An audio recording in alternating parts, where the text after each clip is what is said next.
Hi, I'm Shimel. I will discuss you the technique how to solve the problem that we have on the single button and single LEDs previously discussed in uh, ESP 002A, right? Uh, by using the extended interrupt, right? So I will show you how to write code, and it's very simple basically. Okay, right. So first create the project, right? Name it to any name you like, right? And then of course, because we're going to use the blue buttons and the LED, okay? Green LED, so click on the LED or PA5, then uh, select or set it to the GPIO output mode, and then label it to, okay, you can label it, okay? It's not mandatory, but I want to name it as LED, so label it as LED, capital letter. Then go to the pin PC13, and then select the pin as the GPIO as an interrupt 13, and then name it as or label it as button. Remember I label it to B, capital letter UTTON, a small letter. Right. Then after that, I mean after you set the pin, now the pins we're going to make it become the SN interrupt input, right? PC13. So select system view, and then click GPIO. Okay, once you click to GPIO, right, go to PC13. Okay, remember that the pin the buttons is active low, right? So if you want to capture the what's the position of the switch when it is changed from high to low, then we should select the external interrupt mode with following each trigger detection. All right, and then after that, go to the MBIC and then click to enable it. Okay, so the three steps: set the PC13 to GPIO input, then select the GPIO mode, right? External interrupt external interrupt mode with following each trigger detections. Remember the pin or the button is active low, so we sample at the following edge, right? Then go to the MBIC and set to or enable it, right? In other words, other ways you can go to the MBIC, then you can tick here, right? And to enable the Ethernet line 15 to 10 interrupts. Then and on top of it, you can also select the preemption priority. For example, you can set to 1, that is a bit lower compared to the system, right? Remember in microcontroller and Cs in general, or normally, the lowest number is the higher priority, and the highest number is the the lowest number is the highest priority, and then higher number is the lowest priority, right? And then after that, just generate code, click yes. Okay, then you have this file. Okay, remember what we're going to do.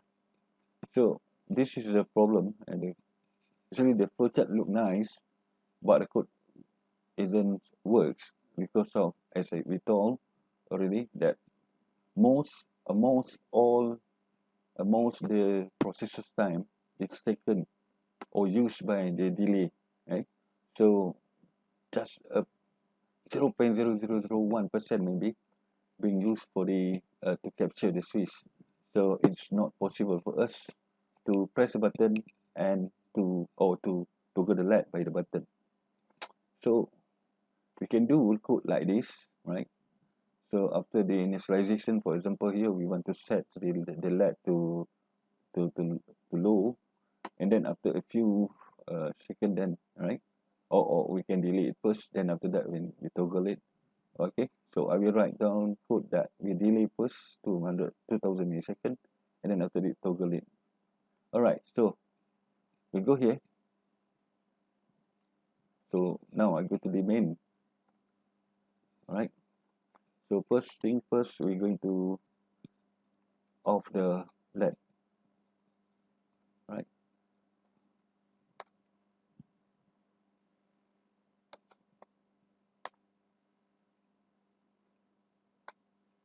okay, pin state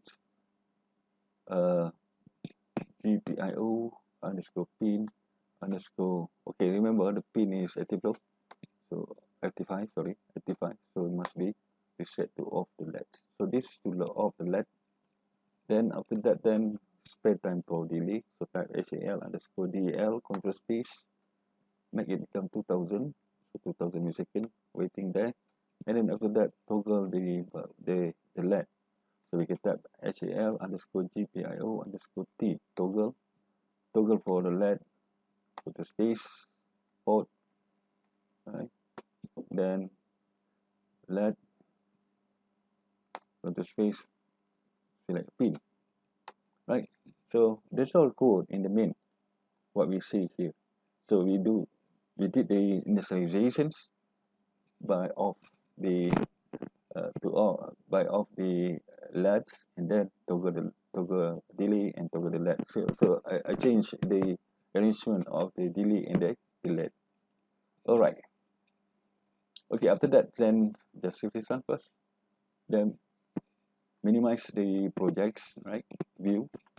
And then go to the driver, right?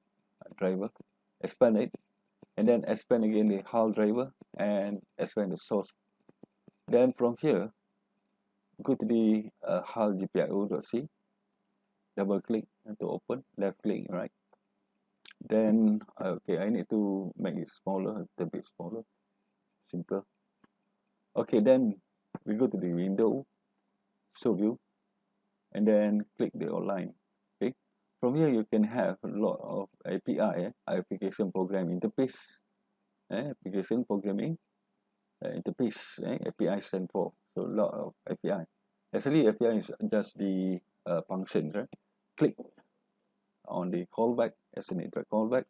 Okay, you can copy all this, right? But I recommend you just copy this, copy it, and go to the main, right? Then after that, and place it in the begin code 0, right? Enter. Okay, so a bit bigger, okay, large, a bit large view. So and then just type. Okay, actually you can just write down HAL underscore GPIO underscore, toggle T, toggle pin. Oh sorry, the pin is LED port, right? The pin is LED pin, semicolon. Okay, but okay, because of you just only have a single as an interrupt, which is from PC13, right? PC13. But the best way, we filter it a bit, right? Or select it, right? So you can type down, so if, right, the GPIO underscore pin, okay, is equal to, okay, LED, switch button, button pin, right? That's from button pin. That means if the interrupt is from button pin is from PC13, then toggle the LED. That's all the code, right? Okay, I show you. This is the one that we have. No, nothing other else. Just under user code begin 0, we have what we call as callback, or sometimes we call it as the interrupt service routine. That means it will be served, right, whenever the interrupt is request. And of course, because of it is as the higher priority compared to our code in the main, so it will be served, right? Even at the time it's just waiting in the loop for the delay loop, but when it is interrupted, right, when interrupted, so it will stop the what we call the execution in the delay, in the half delay, to to execute the code in the extended interrupt callback, or in the ISR, right, for the extended interrupt. So it will check, does the request from button or button pin or from PC13, then if correct, then it will toggle the LED, right? That's all the code for that. And then in the begin too, we have initialization, simple initialization, which is off the LED, right, the LED. And then here we have the in the while, and continuously in the main, it will delay for 2000 milliseconds, then toggle the LED, then carry on in that way, all right, continuously. Just compile it and then run it. Okay. So you see your code, and the I mean the project. All right. There, no error, no warning. Just click to run. Okay, we cannot run from here. See. So what you can do, you go to the external interrupt IOC, then click run from here. tick to OK, and then it's going to download it. Right? Going to download it. So you see, yeah, it's download now. Because it's blinking, right? And then after that, we see the LED should be toggle. See, it's off now. Toggle off again. And now I press the button. So now each time I press the button, you see the LED toggle. But if you see closely, sometimes we have the debounce that I will show you one day, right? One day after we study the acoustic, how to solve this. Okay, bye bye. That's all.